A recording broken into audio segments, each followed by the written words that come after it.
Vous êtes, mesdames et messieurs, sur NCA, la nouvelle chaîne africaine, et bienvenue à vous dans Frontal, votre rendez-vous qui vous plonge au cœur de l'actualité politique sur le continent. Autrefois, docile ancienne colonie française, le Mali est depuis quelques années engagé dans la lutte pour une indépendance totale, selon le pouvoir malien. Depuis le 24 mai 2021, l'homme fort du pays s'appelle Assimi Goïta, jeune colonel né en 1983. L'armée française et ses différentes opérations, il n'en veut plus. La MINUSMA, la force onusienne, il n'en veut plus. La CEDEAO et ses sanctions, ça ne l'impressionne pas non plus. Mais que veut Assimi Goïta? Quelle est la vision de l'homme? Quelles sont ses stratégies et ses défis? Trois invités avec moi pour en parler. David Asiba Johnson, professeur des universités. Vous n'avez rien contre les coups d'État, en tout cas dans le contexte actuel marqué par l'échec des pouvoirs civils. Pour vous, il faut soutenir les régimes militaires qui sont de vrais patriotes dont l'Afrique a besoin en ce moment. Mais vous nous en direz davantage au cours de cette émission. Merci, professeur. Merci à vous d'avoir accepté notre invitation. Sadio Morel Kanté, vous êtes journaliste, analyste politique. Vous avez un point de vue totalement différent de celui du professeur. Vous ne comprenez même pas qu'on puisse soutenir le président de la transition, Assimi Goïta, qui pour vous est un homme sans vision. Mais vous nous en direz davantage au cours de cette émission. Merci d'avoir accepté notre invitation. Mamoudou Sissoko, vous êtes membre du MPR, le mouvement patriotique pour le renouveau, MPR Diaspora France-Europe, dont vous assurez les relations extérieures, un parti qui soutient la transition au Mali et son président Assimi Goïta. Merci d'avoir accepté notre invitation pour nous dire les raisons pour lesquelles vous accompagnez la transition au Mali. Merci beaucoup, Rissa. Commençons par vous.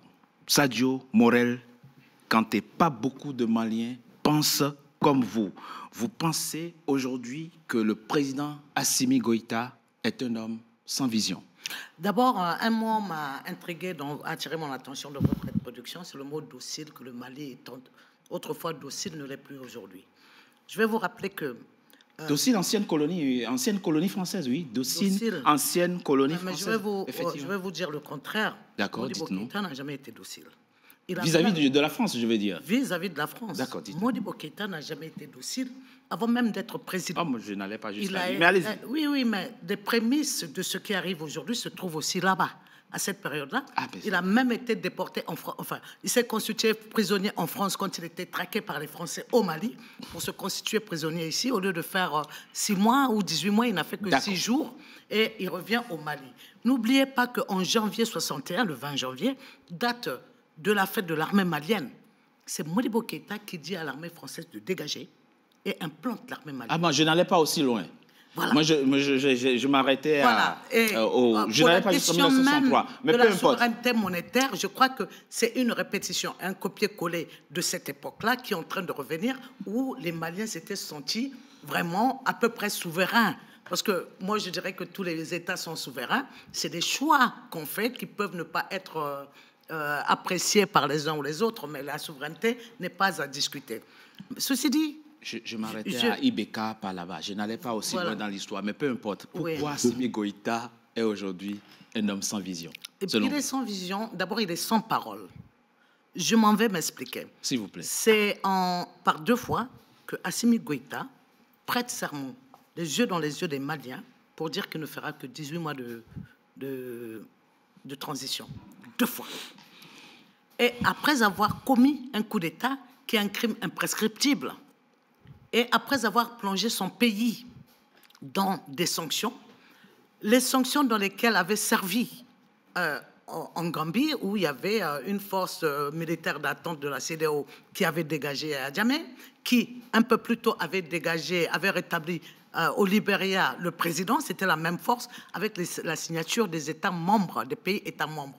D'où vient que tout d'un coup, avec Assimi, la signature du Mali à l'international, ou avec même au sein de la communauté régionale, où le Mali est un acteur important pour la mise en place, pour la création même de la CEDEAO, devienne tout d'un coup une signature inutile parce que Assimi le veut. Vous comprendrez également qu'en termes de restriction de liberté, le Mali n'a jamais reculé autant. Alors que, parallèlement, la question sécuritaire n'est pas réglée. On a combien de régions sous blocus? Combien de localités sous blocus? Oui, Kidal a été reprise. C'est comme si Kidal était au Burundi ou en Somalie, que le Mali a reconquis. Non, Kidal est en terre malienne. Et reprendre Kidal sans conjurer le djihadisme, parce que Koufa, Amadou Koufa et Yad Agali sont toujours là et qui frappent encore. J'en veux pour exemple les dernières frappes qu'ils ont occasionnées dans le centre du pays il n'y a pas très longtemps. Donc vous comprenez que quelqu'un qui a une vision va mettre tout en œuvre pour libérer son pays de la tutelle d'un pays appelé la France qui a pillé, qui n'a pas su accompagner au développement, mais pas pour aller se mettre dans la main d'une oligarchie russe. Pas pour aller se mettre dans la main d'une oligarchie russe, c'est ça? Russe, pardon. La souveraineté voudrait qu'on se batte par soi-même ou encore dans une coopération sud-sud, africaine sud-sud, pour s'en sortir, mais pas pour emmener d'autres pour commettre ce que justement les djihadistes font. Parce que qu'est-ce que fait Wagner? Pillage, viol et... Ah, pour vous, Wagner égale djihadiste. Djihadiste. L'équivalence est rapidement établie chez vous. Très rapidement, professeur. Alors, j'ai rappelé dans mon mot introductif que vous êtes aujourd'hui dans une position où vous comprenez totalement les coups d'État et vous proposez même qu'on soutienne sur une période même relativement longue les régimes militaires, car ce serait ce dont l'Afrique aurait besoin en ce moment. Voilà que votre contradictrice, dit que Assimi Goïta, l'homme que vous appelez à soutenir, est un homme sans vision. Elle dit même que c'est une catastrophe pour le Mali. Merci. Je voudrais citer le professeur Cheikh Anta Diop qui disait ceci, et c'est important. Nous avons donc un devoir à accomplir à l'égard de l'Europe. Nous devons l'aider à se guérir de vieilles habitudes contactées par suite de l'exercice du colonialisme, l'amener à saisir le vrai sens des intérêts qu'elle n'arrive même plus à localiser. L'Europe toute seule est trop faible et a besoin d'un secours pour arriver à se faire. C'est important que je commence par cela. J'ose espérer que nous n'allons pas rentrer dans des discussions polémique par polémique. Ce qui se passe au niveau du continent africain, c'est le problème d'en finir avec le colonialisme. Est-ce que dans les années 50, même bien avant ma naissance, disait Diop, ça n'a pas changé? C'est ça la réalité. Alors, il est important de remarquer que le problème de la souveraineté est un problème majeur au niveau du continent africain. Et ce problème de souveraineté, beaucoup de gens semblent croire que si nous sommes avec le colon, nous pouvons résoudre ce problème de souveraineté. Ce n'est guère possible. Ce qui est important, c'est de s'inscrire dans une dynamique de rupture. Et vous me parliez des coups d'État. Oui. Il y a des coups d'État qui ont été directement initiés par l'Europe, et en particulier la France. Que ce soit l'assassinat de Sylvanus Olympion, que je n'ai de cesse de répéter, parce qu'il y avait une erreur monumentale qui avait été commise. C'est de confier ces problèmes sécuritaires à une autre nation. C'est cela qui était le problème. Et jusqu'alors, on est resté dans ce cadre-là. Et à un certain moment, une rétrospective stratégique a été identifiée. Et cette rétrospective stratégique dit, nous ne pouvons pas confier notre sécurité à d'aucuns. Il faudrait bien que nous nous assumions. Et Assimi Goïta, le colonel Assimi Goïta qui dirige le Mali, s'inscrit dans cette approche-là selon vous? Bien sûr, qu'est-ce qui se passe? Et c'est bien de cela ce dont il s'agit. Bon, quitter la France pour la Russie. Je n'ai pas entendu ce que vous dites. Sadio Morel, quand il se désole de ce qu'on ne peut parler de souveraineté lorsqu'on quitte une puissance pour aller se jeter dans les bras d'une autre puissance. Attendez, permettez-moi d'avancer. Oui, s'il vous plaît. Vous savez, On parle d'être à la merci d'une souveraineté ou bien à titre de coopération. C'est d'abord une coopération. Et je voudrais vous rappeler la chose suivante déjà.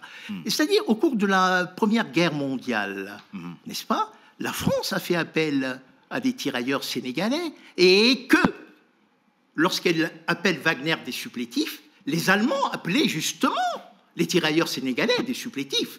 Et ils les ont massacrés. Ça, c'est 14-18. 39-45. On a forcé les Africains à rentrer à l'armée pour se battre contre le nazisme. Ça aussi, ce sont des éléments qu'il ne faut pas oublier. Alors, les Américains ne sont-ils pas venus au secours de la France? C'est vrai. Alors, qu'est-ce qui s'est passé? Après le secours, De Gaulle n'a pas demandé aux États-Unis de foutre le camp. L'université de Paris 9, où nous étions également, c'était les locaux de l'OTAN qui étaient là. De Gaulle a demandé. Alors, je ne vois pas le mal qu'il y a de dire, écoutez, on peut coopérer militairement, d'autant plus que, je suis obligé de le rappeler, lorsque le Mali a demandé à s'armer, le gouvernement français s'est opposé au niveau de l'armement. Elle a pris l'initiative de ne pas armer l'armée malienne. Ça, ce sont des réalités.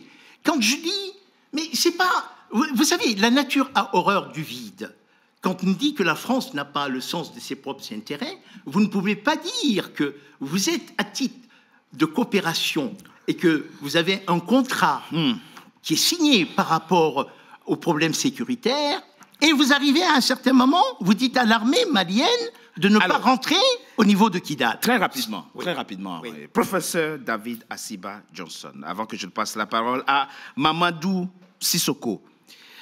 La question de la souveraineté, vous la détachez de la question de la légitimité, parce que vous dites aujourd'hui, les coups d'État, on peut s'en accommoder, il faut même les soutenir. Absolument. Expliquez-nous comment vous en arrivez à conseiller qu'on sorte du cadre de la légalité et à soutenir, y compris durablement, des régimes militaires. Non, attendez, qu'est-ce que vous appelez par légalité? Faisons très attention. Vous appelez la légalité.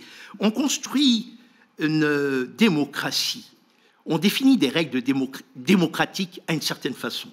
Et après cela, vous considérez que c'est la légalité. Est-ce que cette démocratie-là, que l'on considère comme légalité, est d'abord une démocratie voulue par le peuple ou architecturée institutionnellement par le peuple? C'est ça la question fondamentale. Est-ce que les coups d'État aussi sont... Bon, alors, vous en venez sur les coups d'État. Oui, c'est le sujet. A priori... On peut critiquer les mécanismes démocratiques tels qu'ils sont établis, ça c'est une question. Mais les coups d'État actuels que vous appelez à soutenir... Mais est-ce que vous pensez que ces coups d'État... Il n'y a pas des coups d'État civils qui sont beaucoup plus violents que ces coups d'État que nous avons au niveau, en fait, du Mali? Non, je vous pose la question, monsieur Togbé-Richard. Il y a des coups d'État au niveau de l'Afrique de l'Ouest qui sont extrêmement plus violents que les coups d'État auxquels nous avons assisté. Ce n'est pas faux. C'est la vérité. Ne faisons pas l'économie des mots. Mais faut-il pour cela privilégier un coup d'État par rapport à un autre? Permettez-moi d'avancer. Ce que je voudrais dire, le problème fondamental qui se pose au niveau du continent africain, c'est la définition d'abord du patriotisme. Et ce patriotisme, il faudrait qu'il ait un contenu. Il faudrait qu'il soit structuré. Si, justement, nous résolvions le problème de la définition du patriotisme, vous allez voir que, en fait, les grands pas seront faits. Pour terminer, pour conclure, je reviens là-dessus. Et l'exemple que je voudrais citer, c'est le cas de la Corée du Sud. Il est important de le citer. La Corée du Sud a vécu des situations analogues à celles du Mali. Et le coup d'État a été réalisé par Park. Et Park a développé la Corée du Sud de manière fantastique. Donc la question n'est pas simplement de dire que, comme je le rappelais, nous pouvons avoir affaire à des militaires non patriotes. C'est le cas que nous avons vécu au niveau, justement, du Burkina Faso. D'où ce qui a induit un second coup d'État. Nous pouvons avoir affaire à des militaires qui soient patriotes. La question, pour chuter, c'est le patriotisme qui prévaut. Est-ce que, justement, Assimi Goïta est patriote? Alors, on a un Malien à côté de nous ici qui va répondre, qui va précisément et répondra à la question puisque son parti accompagne la transition et soutient le président Assimi Goïta. Qu'est-ce qui vous a motivé? Qu'est-ce qui motive aujourd'hui le MPR? C'est bien ça, hein, le mouvement patriotique pour le renouveau, votre parti a accompagné la transition au Mali. Merci beaucoup, Rissara, de m'avoir donné la parole ici. En fait, je vais quand même commencer par répondre madame en face, madame Kanté, que non seulement il a le droit d'être loin de vivre en dehors du Mali, mais moi je pense que la réalité était de quelque chose qu'on doit quand même le prendre en compte. Le Mali d'aujourd'hui, bien avant d'arriver colonel Assimi Goïta, Mali c'est un pays la situation était bloquée au plan politique au Mali. Mais l'arrivée de Mali, qui a provoqué aussi le soulèvement populaire, qu'on appelle la désobéissance civile. Vous nous parlez de qu'Assimi, c'est un homme sans vision. Non, monsieur, qu'est-ce que vous voulez dire? La situation était bloquée. Il y avait un président démocratiquement élu qui a été déposé par un coup d'État. Ibeka, le président Ibrahim Boubacar Keïta a été élu démocratiquement. Mais combien de présidents qui ont été élus? Ah non, ça, c'est pas la question. Quand vous dites que ça a été bloqué, il faut clarifier les choses. Alors, laissez-moi expliquer. Et combien de présidents qui ont été élus démocratiquement qui gouvernent contre la volonté de leur peuple, jusqu'à présent? Combien de présidents? Ça ne règle pas la question. Mais je vous laisse répondre juste, à monsieur. Non, il ne va pas me répondre. D'abord, un instant, Sajou. Vous parlez d'Assimi qui est un homme sans vision. Et pour... Je m'explique. C'est-à-dire, à un moment, le professeur a dit qu'il était interdit au Mali d'acheter des armes. Je vais lui rappeler que Boubé Maïga était en prison pour justement surfacturation d'achat d'armes.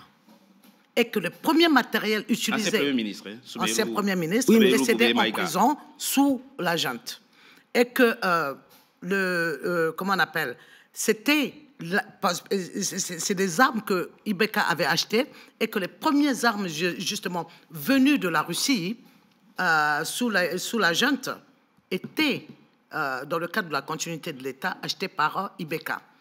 Et ensuite, monsieur le professeur, n'oubliez pas une chose, quand il y a eu... Mais vous parlez des armes qui n'ont jamais été arrivées au Mali, c'est ça qu'il faut comprendre. Non, les armements étaient bien... L'armée malienne n'était pas équipée. Et c'est des armes, justement, qui n'étaient pas équipées militairement, c'est-à-dire le mécanisme de surfacturation. Ça, c'était le choix du Mali. Vous parlez des deux, vous êtes en train de tout mélanger. L'armée malienne, jusqu'à l'arrivée d'Assimi Goïta, ils n'ont jamais été équipés. L'armée malienne... Ils sont allés acheter des armes qui n'étaient pas des armes à cause de la corruption, raison pour laquelle d'ailleurs on a déposé Ibeka, parce qu'il y avait des surfacturations pour des armements inadaptés.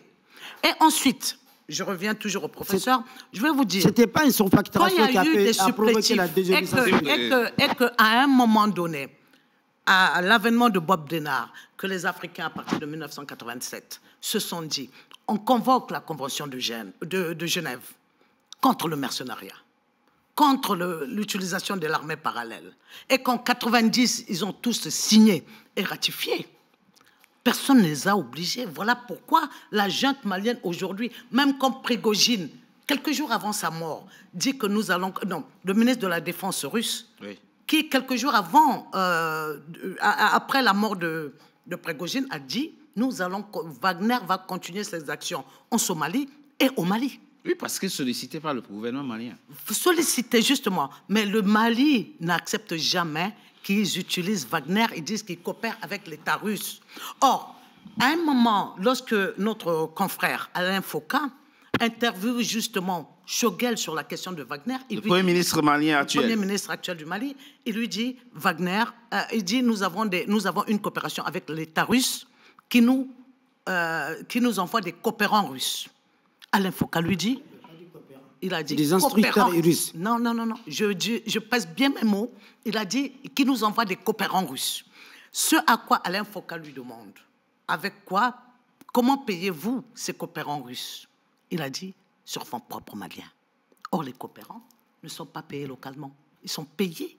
C'est depuis ce moment-là qu'il y a eu un doute. Ils sont payés comment?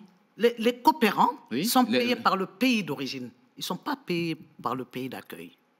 Oui, mais c'est logique en même temps. Voilà, c'est logique. Oui, à partir du voilà, moment où c'est avec du les moment terroristes qui que prennent, oui, bien c'est sûr. le fonds malien qui Oui. paye, c'est là où il y a anguille sous roche, c'est là où on a commencé à croire que ce que Choguel disait n'était pas vrai du tout, il ne s'agissait pas de coopérants.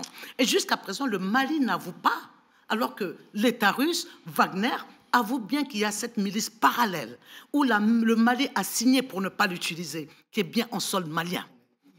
Donc, On va laisser monsieur Sissoko. Alors, Sadio, moi je pense que je pense que l'histoire ne vous intéresse pas du tout. En fait, le Mali d'aujourd'hui, depuis l'arrivée d'Assimi Goïta, les Maliens dans son majorité et tout le monde se retrouve dans le gouvernement, dans les transitions, dans les autorités, dans les transitions maliennes. Mali dans l'ensemble, qui ne parlent pas la même chose que vous. Vous parlez de Russie, vous parlez de Wagner ou autres. Avant Wagner, il y avait d'autres pouvoirs qui étaient au Mali, pouvoirs étrangers qui étaient au Mali. Alors, écoutez, on les a restés le jour où une coopération sud-sud, beaucoup plus souveraine. Un instant. Maintenant que vous utilisez Russie, à quel pays qui a été menacé de son intégrité, de son intégrité territoriale, que Russie n'est pas porté à son secours? Dites-moi quel pays développé. Je vais vous ouvrir alors, très rapidement. Un instant, je propose qu'on juste ça. Marquons d'abord une courte pause avant que vous ne le répondiez. On marque une courte pause, on se retrouve dans quelques instants pour poursuivre notre débat sur le Mali et sur la transition au Mali. À tout de suite.